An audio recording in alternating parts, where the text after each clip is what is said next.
नमस्कार। आप देख रहे हैं संतोष पाठक ऑफिशियल। मैं हूं आपके साथ शिव कुमार। मेरे साथ हैं संतोष पाठक जी। स्वागत और अभिनंदन। तमाम दर्शकों को नमस्कार और जुड़े रहिएगा अगले कुछ मिनट तक। आज हमारे पास बहुत सारी बड़ी स्टोरी है, एक के बाद एक आपके सामने हम बड़ी स्टोरी को रखेंगे। देश की राजनीति से जुड़ी तमाम बड़ी हलचलों के साथ एनडीए गठबंधन, बीजेपी में घमासान, मोहन भागवत, योगी आदित्यनाथ, नरेंद्र मोदी, सब कुछ ऐसा लग रहा है कि अब जो असली लड़ाई है ना महाभारत की, वो शुरू हो गई। तो उसके बारे में तथ्यों के साथ आपको जानकारी देंगे। शिव जी, चर्चा की शुरुआत करेंगे हमेशा की। उत्तर प्रदेश में मानसून सत्र सोमवार से चल रहा है। कल मंगलवार हो गया, आज बुधवार, और मेरा जहां तक अनुमान है ये 4 दिन का सत्र रखा गया है, तो कल सत्रावसान हो जाएगा।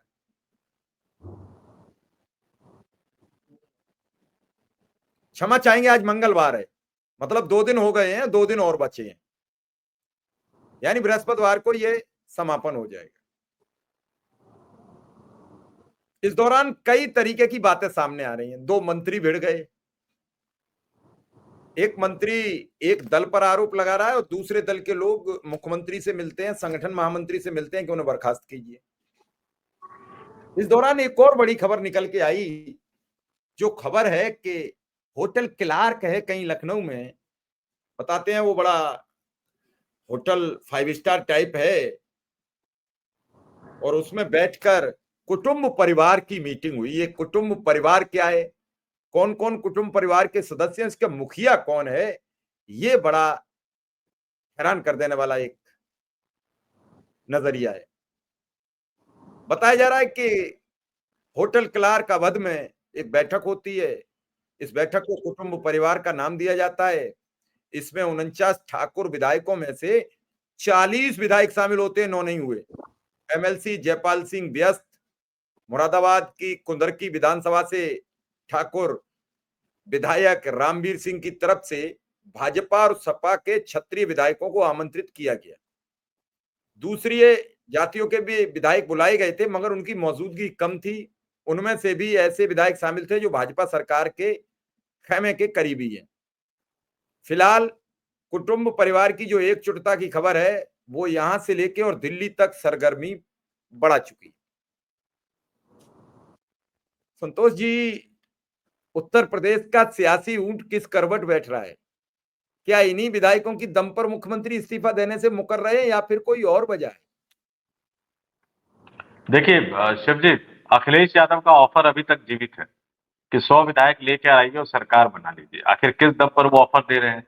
और ये 40 ठाकुर विधायकों का एक साथ आना, देखिए जाति की राजनीति तो होती है इस देश में, इस बात को कोई नकार नहीं सकता। शायद ही इस देश का कोई भी राज्य, लोग कहते थे दक्षिण उत्तर भारत की आलोचना करते थे, मैंने दक्षिण भारत के राज्यों के चुनाव भी कवर किए हैं, जाति की राजनीति हर जगह, लेकिन इतने खुलकर कि जाति के आधार पर विधायकों की बैठक हो और जबकि उसी जाति के मुख्यमंत्री हो, तो कई तरह के शक और सवाल पैदा होते हैं। उस शक और सवाल पर मैं आऊंगा, लेकिन जरा यूपी विधानसभा का गणित बता देता हूँ। 403 सदस्यीय यूपी विधानसभा का गणित है, लोगों के लिए जानना बहुत जरूरी है।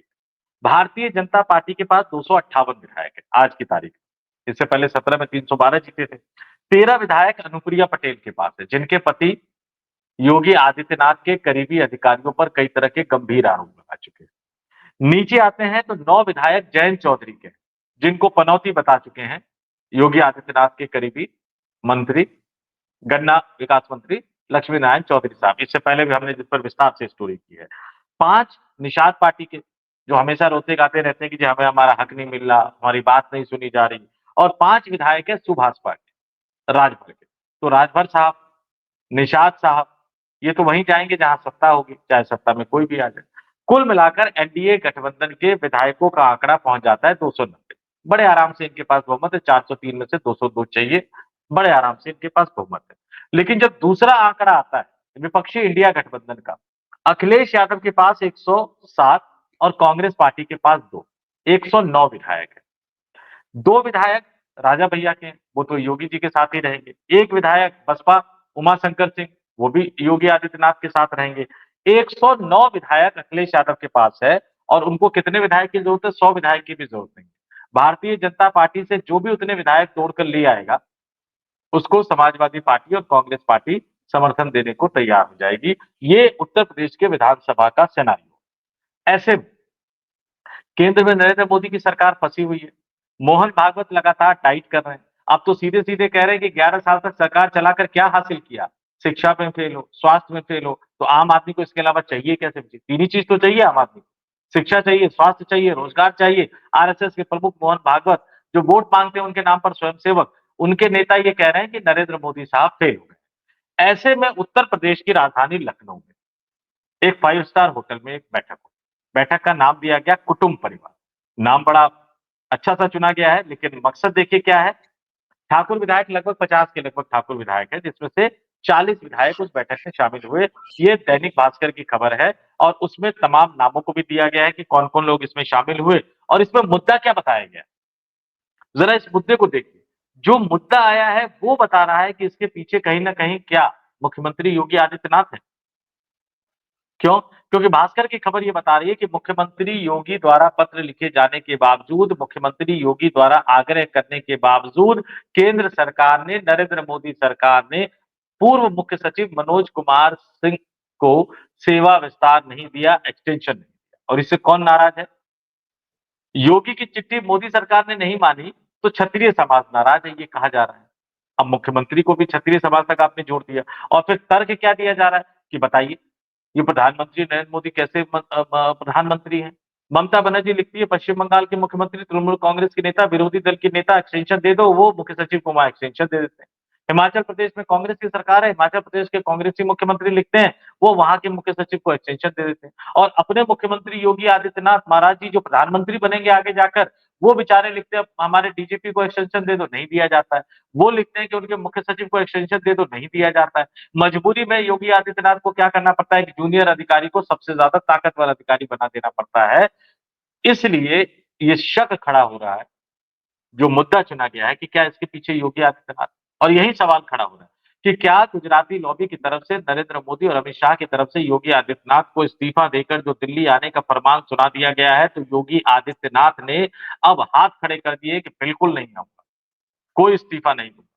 सीधे-सीधे योगी आदित्यनाथ ने मना कर दिया और ये 40 विधायकों को जुटाकर वो गुजराती लॉबी को, भारतीय जनता पार्टी के आलाकमान को और उनके प्रतिनिधि के रूप में उत्तर प्रदेश की राजधानी लखनऊ में राज्यपाल के रूप में बैठी आनंदीबेन पटेल को ये संकेत दे रहे हैं कि अगर मेरे हाथ से सत्ता छीनी गई तो फिर ये सत्ता किसी के हाथ में भी जाने नहीं दूंगा।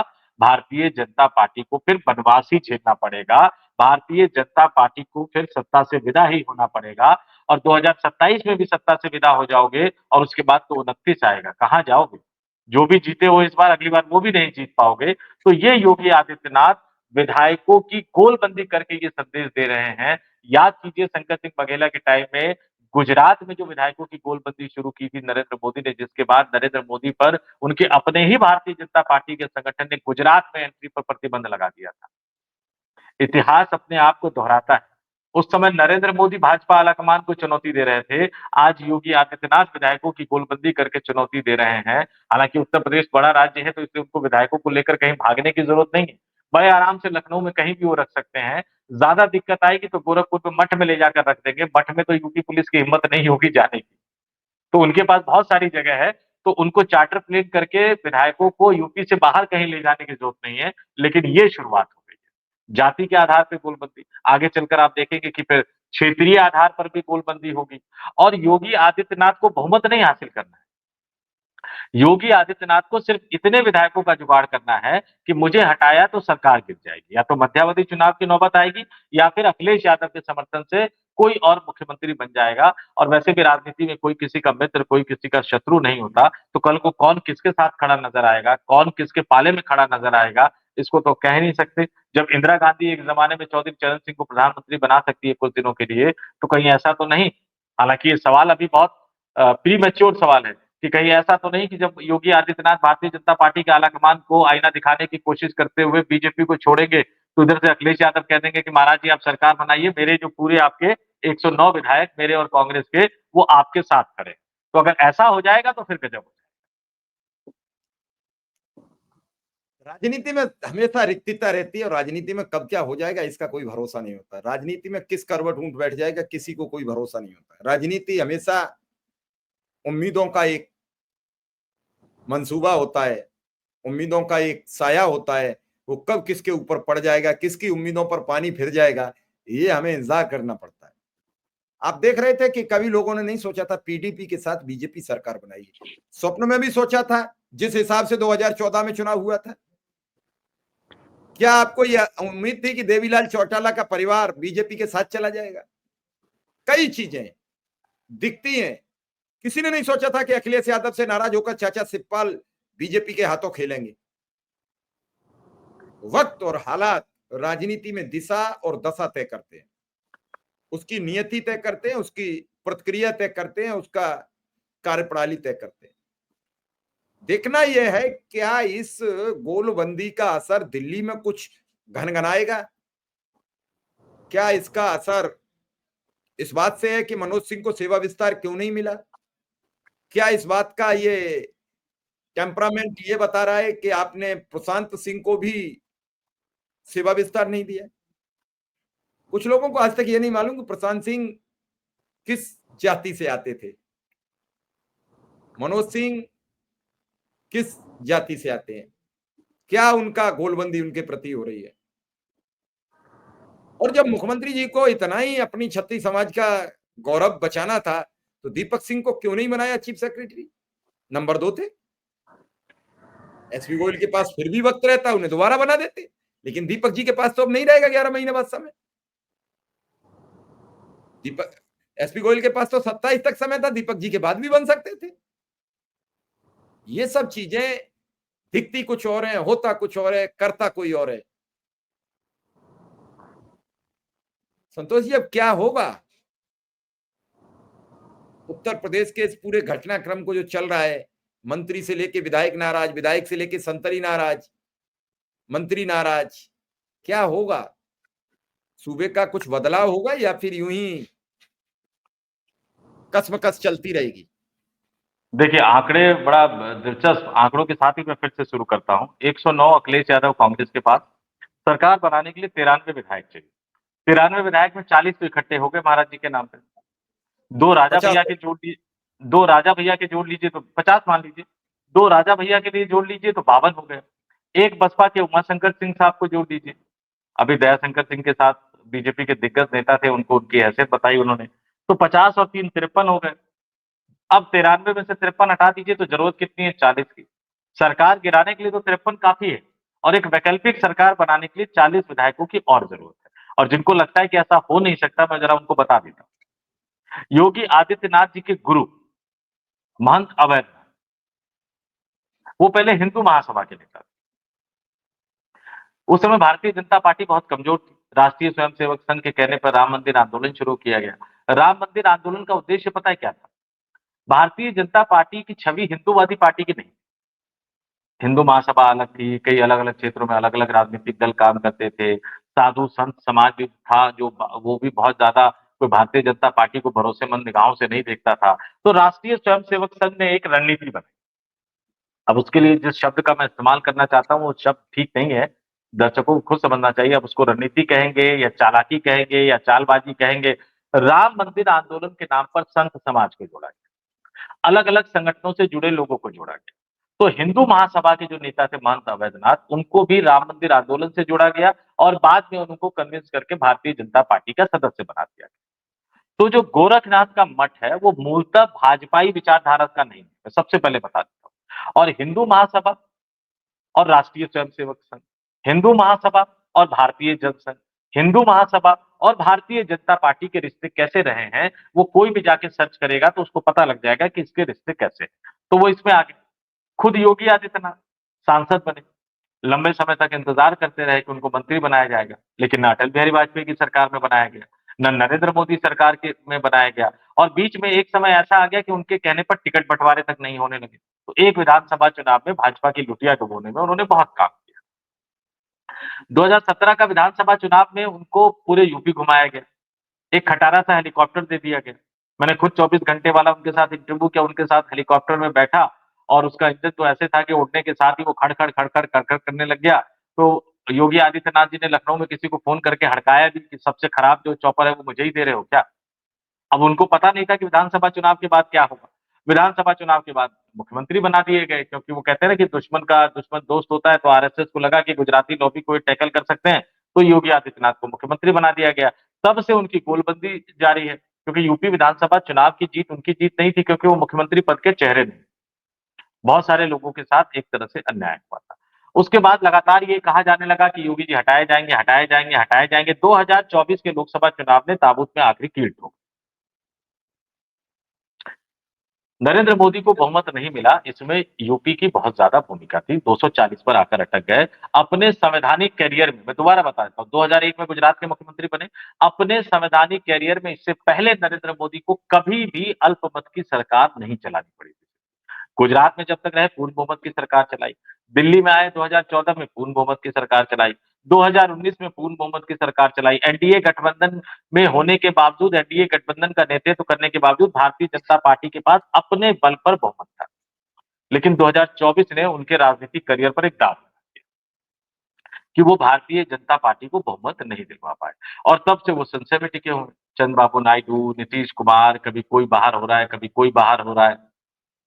छोटे-छोटे राजनीतिक दलों की सुननी पड़ रही है। चंद्रबाबू नायडू के कोटे से सिविल एविएशन मंत्रालय दे दिया, इतना महत्वपूर्ण मंत्रालय दे दिया, इतनी शिकायतें आ रही है, प्लेन क्रैश हो रहा है, एयर इंडिया की इतनी शिकायतें आ रही हैं, डीजीसीए की इतनी शिकायतें आ रही हैं, लेकिन हिम्मत नहीं हो पा रही कि उनको हटा दें, क्योंकि नायडू साहब समर्थन वापस ले लेंगे। ऐसे माहौल में उनको ये लगा कि योगी आदित्यनाथ को हटाना चाहिए, योगी आदित्यनाथ को एक मैसेज दिया गया। नहीं माने उन्होंने। फिर कुंभ में जिस तरह की भगदड़ हुई, उसके बाद जेपी नड्डा के निर्देश पर भारतीय जनता पार्टी के राष्ट्रीय संगठन महासचिव बीएल संतोष ने सोशल मीडिया पर पोस्ट कर दिया। ऐसा पहली बार हुआ होगा कि कुंभ जैसा महाआयोजन, उस राज्य में आपकी अपनी सरकार, पड़ोसी राज्यों में आपकी अपनी सरकार, और आपकी पार्टी के राष्ट्रीय संगठन महासचिव को बीजेपी के कार्यकर्ताओं से अपील करनी पड़ी कि कुंभ में जाने वाले यात्रियों की मदद करो। तो योगी आदित्यनाथ सरकार के फेल्यूर पर तो सबसे बड़ा क्वेश्चन मार्क खुद बीजेपी संगठन ने लगा दिया था। फिर जगदीप धनखड़ का आगरा जाना, जगदीप धनखड़ का उत्तर प्रदेश जाना, दिल्ली आकर उनके लिए लॉबिंग शुरू करना, केंद्र सरकार के मंत्रियों, भारतीय जनता पार्टी के दिग्गज नेताओं से जगदीप धनखड़ का आपसी बातचीत में ये कहना कि कहाँ अतीत की तरफ लगे हो, भविष्य की तरफ जुड़ो, देखो, योगी जी के साथ जुड़ो, दिल्ली आएगी, प्रधानमंत्री बनेंगे, बड़ा ओहदा मिलेंगे। जैसे ही मोहन भागवत नरेंद्र मोदी तक गया, तुरंत घंटों में छुट्टी कर दी गई उनकी। उसके बाद योगी आदित्यनाथ बौखलाए हुए हैं, और फिर उनको सीधे-सीधे कह दिया गया कि तुरंत इस्तीफा दे दीजिए। अब इन विधायकों की गोलबंदी, मैं फिर दर्शकों से कहूँगा, कई सारे कमेंट में आ जाते हैं, कहाँ-कहाँ योगी जी ने कहा। अरे राजनीति में कोई कहता है कि मुझे मुख्यमंत्री या प्रधानमंत्री बनना है? या राजनीति में कोई कहता है कि मैं इस्तीफा नहीं दूँगा? यही कहा जाता है ना कि मैं तो पार्टी का समर्पित कार्यकर्ता हूँ, पार्टी जो भी आदेश देगी मैं उसको मानने को तैयार हूँ। और ऐसा तो नहीं कि योगी आदित्यनाथ ने बेमतलब से ही कह दिया हो कि मैं लखनऊ से दिल्ली नहीं आऊँगा, गोरखपुर चला जाऊँगा। तो खेल तो चल रहा है, और ये विधायकों की गोलबंदी ये बता रही है कि मुख्य सचिव, पूर्व मुख्य सचिव के एक्सटेंशन नहीं देने के बहाने योगी आदित्यनाथ ने केंद्र सरकार को एक तरह से सीधे-सीधे ना कह दिया है, और अब मोदी जी और शाह जी टेंशन में आ गए, दिल्ली दरबार टेंशन में आ गए। क्यों आ गए? क्योंकि उपराष्ट्रपति का चुनाव है। एक-एक सांसद का वोट कीमती है। ये तो विधायकों की गोलबंदी हुई है। अगर जाति के आधार पे सांसदों की गोलबंदी हो जाए, तो फिर भारतीय जनता पार्टी का उम्मीदवार उपराष्ट्रपति का चुनाव जीत नहीं पाएगा। इसलिए दिल्ली दरबार की टेंशन हो गई है, क्योंकि उधर योगी आदित्य, उधर मोहन भागवत साहब मोर्चा खोल के बैठ गए हैं। तो दिल्ली दरबार को समझ में नहीं आ रहा कि अब क्या करें। हाँ, काउंटर अटैक तो होगा, गुजराती लॉबी इतनी आसानी से हार मानती कहाँ है। तो काउंटर अटैक तो होगा, और ये तो अभी कुछ घंटे पहले की खबर है दैनिक भास्कर की। अभी खबर लीक हुई है। अब लीक हुई है कि लीक करवाई गई है, ये भी बड़ी बात है, क्योंकि खबर सामने आ नहीं रही थी। और जब आप ये कहते हैं कि जाति के आधार पर 40 के लगभग विधायकों ने बैठक की, इस तरह की खबर आती है, तो ये भारतीय जनता पार्टी के अपने विजन, अपने एजेंडे, अपने मुख्यमंत्री को, क्योंकि भले ही आप योगी आदित्यनाथ को पसंद ना करें, वो आपकी मर्ज़ी है, पसंद करें या ना करें। लेकिन ये तो सच्चाई है कि वो मुख्यमंत्री किसके हैं? भारतीय जनता पार्टी के। तो ये Gujarati lobby versus Yogi, Gujarati lobby versus Rashtriya Swayamsevak Sangh, Gujarati lobby versus Mohan Bhagwat, Gujarati lobby versus Yogi Adityanath. ये लड़ाई और ज़्यादा तेज हो गई है, जिसका संकेत ये बैठक है, और नामों पर मत जाइए, इसमें कई राजनीतिक दलों के विधायक हैं। यही तो योगी आदित्यनाथ बताने की कोशिश कर रहे हैं कि मत छूना मुझे। मुझे हाथ लगाओगे तो उत्तर प्रदेश की राजनीति में फिर से 14 वर्षों का वनवास झेलना पड़ेगा। इससे पहले राजनाथ सिंह वो हालत करके गए थे भारतीय जनता पार्टी के मुख्यमंत्री के तौर पर कि राजनाथ सिंह का कद बढ़ता चला गया और यूपी में भारतीय जनता पार्टी का कद घटता चला गया। चलिए अब देखना किसका पद बढ़ेगा, किसका कद घटेगा, इसकी हमें प्रतीक्षा रहेगी। लेकिन फिलहाल जो खबर है वो बड़ी इंटरेस्टेड है कि आखिर कुटुंब परिवार की बैठक क्यों बुलाई गई और किसको दिया गया संदेश। अगर आपको पता है तो हमें जरूर कमेंट बॉक्स में बताएं, हमें प्रतीक्षा रहेगी। और इसी के साथ संतोष जी से विदा लूंगा। धन्यवाद और नमस्कार। बिल्कुल, और संतोष पाठक ऑफिशियल यूट्यूब प्लेटफॉर्म के तमाम दर्शकों से हम दोनों की तरफ से अपील है कि आप वीडियो को रोका मत कीजिए। आपके पास वीडियो आए तुरंत फॉरवर्ड कीजिए, आप भी लाभ उठाइए, बाकियों को भी पहुंचाइए। हम ये नहीं कह रहे कि आप हमारी तारीफ कीजिए, आप बाकायदा कमेंट में कमेंट करके अगर आपको लगता है कि हम कुछ गलत कर रहे हैं तो हमें बताइए। जैसे शिव जी से शुरुआत में ही हो गई कि दिन को लेकर एक मिस्टेक हो गई, तुरंत उससे पीछे से उन्हें ठीक किया गया। कोई ऑन एयर अपनी गलतियों को ठीक करता नहीं, लेकिन हम करते हैं। क्यों? क्योंकि हम मानते हैं कि हमें सब कुछ नहीं आता, हम भगवान नहीं है कि हमने जो कह दिया वो सही है। तो आपको लगता है कि हम सही है, तो कमेंट करके बताइए हम सही है। अगर आपको लगता है कि हम गलत है, तो कमेंट करके बताइए हम गलत है। हम अपने में सुधार करने की कोशिश करेंगे, लेकिन वीडियो को ज़्यादा से ज़्यादा फॉरवर्ड कीजिए, ज़्यादा से ज़्यादा लोगों तक पहुँचाइए। तो इस वीडियो में इतना ही, हम दोनों को दीजिए इजाज़त। नमस्कार। धन्यवाद।